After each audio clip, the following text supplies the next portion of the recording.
கட்சிக்குள்ள சேர்த்துக்க முடியாதுங்கிறது மீண்டும் திட்டவட்டமா சொல்லிக்கிட்டே இருக்காங்க. யாரு?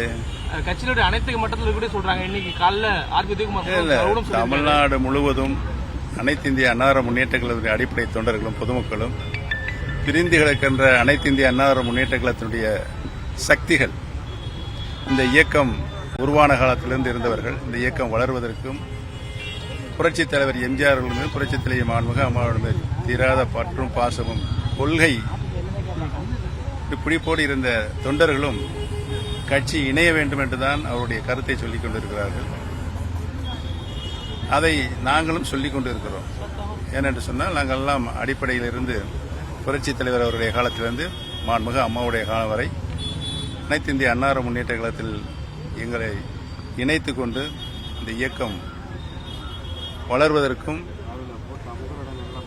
இயக்கம் தொடங்கிய காலத்திலிருந்து 30 ஆண்டு காலம் ஆளுகின்ற பொறுப்பை தமிழக மக்கள் வந்து பெற்றிருக்கிற ஒரு மாபெரும் இயக்கத்தில் இணைந்து பணியாற்றக்கூடிய நல்ல வாய்ப்பினை புரட்சித் தலைவர்களும் புரட்சித் தலைவர் மாண்புமிகு அம்மாவும் எங்களுக்கு வழங்கியிருக்கிறார்கள். ஆகவே இந்த இயக்கம் ஒரு ஜனநாயக முறைப்படி தொண்டர்களுக்கான இயக்கமாக தொண்டர்களால் உருவாக்கப்பட்ட இயக்கமாக இந்த இயக்கம் இருக்கிறது என்பதனை தெரிவித்துக் கொள்கிறேன். ஆகவே இந்த இயக்கம் பிளவுபட்டு இருப்பது தமிழகத்தினுடைய ஜனநாயக சக்திகளுக்கு எதிரானதாக இருக்கும் என்று என்னுடைய கருத்தை பதிவு செய்கிறேன்.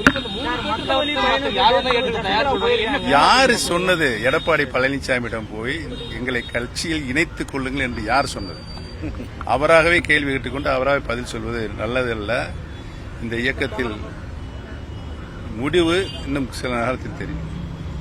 சொல்லுங்க. மக்கள் வழியில் பயணம் சொல்லிட்டு திரும்ப சசிகலா பயணம் போயிருக்காங்க. நீங்க ஏற்கனவே சொல்லியிருக்கீங்க அவங்க அதிமுக ஒன்றிணைந்து பேசுவோம் அப்படின்ட்டு. மறுபடியும் நீங்க எல்லாம் ஒன்று சேர்ந்து அதிமுக பலப்படுத்துறது. என்னை பொறுத்தவரையில் அனைத்து தரப்பட்ட இயக்கத்தினுடைய தொண்டர்களிலிருந்து தலைவருக்கும் பேசிக் கொண்டுதான் இருக்கிறேன். மாண்புமிகு சின்னம்மாவுடைய பயணம் வெற்றி வருவதற்கு என்னுடைய வாழ்த்துக்களை தெரிவித்துக் கொள்கிறேன். காவிரி விவகாரத்தில் தண்ணீர் திறக்கிறது கர்நாடகா மறுத்திருக்கிறாங்க. காவிரியினுடைய தண்ணீர் பிரச்சனை நமக்கும் கர்நாடக மாநிலத்திற்கும் தாவா ஏற்பட்டு அந்த தாவாவை தீர்ப்பதற்கு காவிரி நடுவர் மன்றம் நிறுவப்பட்டது. 18 ஆண்டு காலம் அந்த வழக்கை காவிரி நடுவர் மன்றம் தீர விசாரித்து இறுதி தீர்ப்பினை வழங்கியது. மத்திய அரசினுடைய கெஜெட்டில் வெளியிடுவதற்கு உச்சநீதிமன்றத்தினுடைய தீர்ப்பினமாக சட்டபூர்வ அங்கீகாரம் பெற்றுக் கொடுத்தவர் மாண்புமிகு இதயம் டாக்டர் புரட்சித் தலைவி அம்மா அவர்கள்.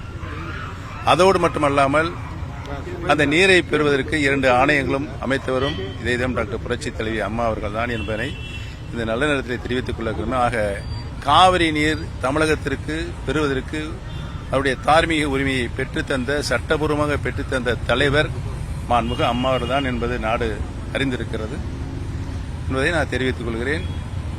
அதனை நடைமுறைப்படுத்துகின்ற பொறுப்பு ஆளுகின்ற மாநில அரசுக்கு உண்டு. அதை அவர்கள் செயல்படுத்த வேண்டும். ஏனென்று சொன்னால் கர்நாடகத்தில் ஆளுகின்றது காங்கிரஸ். மாண்புமிகு முதலமைச்சர் அவர்கள் இந்தியா கூட்டணியில் தான் இருக்கிறார். அந்த கூட்டணியில் அவர்தான் பல வாய்ந்த சக்தியாக இருக்கிறார் என்பது அவருடைய கூட்டணியுடைய அனைத்து தலைவர்களும் சொல்கிறார்கள்.